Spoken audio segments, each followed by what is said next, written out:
Hi, Grace family. Happy Tuesday to you. I wanted to share with you a passage from the New Testament, 1 Corinthians, the first chapter, verse 18. For the word of the cross is folly to those who are perishing, but to us who are being saved, it is the power of God. I was struck again by this verse. The word of the cross, the gospel, is the power of God.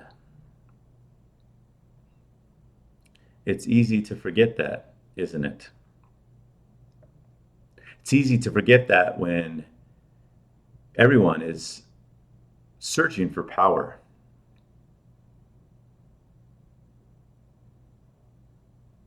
Those who aren't searching for power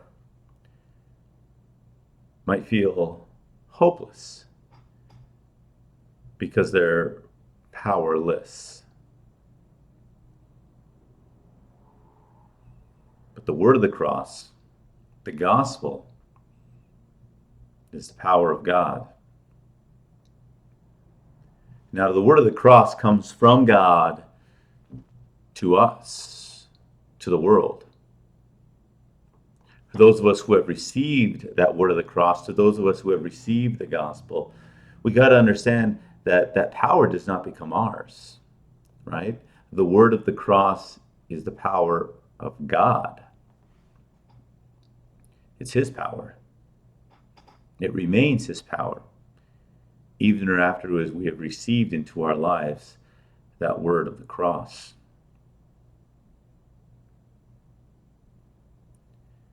So for those of us who are fascinated at grasps of power, people searching for power, maybe even ourselves, we need to be reminded that the gospel is the power of God. And because it's God's power, well, that's the power that will always remain. Now, it can be easy for many of us to feel powerless, powerless to affect change, powerless to navigate the future, powerless to get beyond our feelings or our state of frustration or exasperation.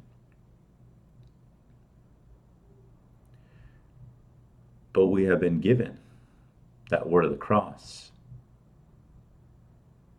And so the power of God in that word of the cross keeps us from feeling powerless. That's why this verse has such an impact on me as I read it again. For the word of the cross is folly to those who are perishing, but to us who are being saved, it is the power of God. It is that word of the cross, the power that it has to bring you forgiveness of sins, to maintain you today in your salvation, to secure you until that last and final day when Jesus returns that second and final time. The word of the cross has the power to say, your past sins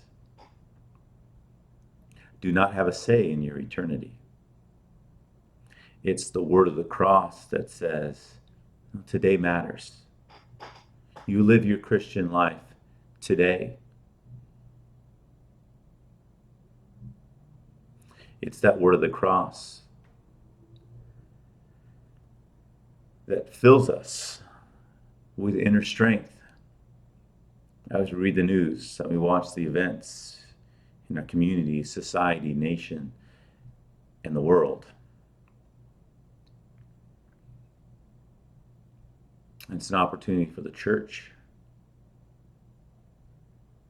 to say we still have a job to do. And that is to proclaim the word of the cross to one another and to the world. And as Paul reminds us here in the opening part of the book of 1 Corinthians, that we don't need to do it with eloquence or with elegance.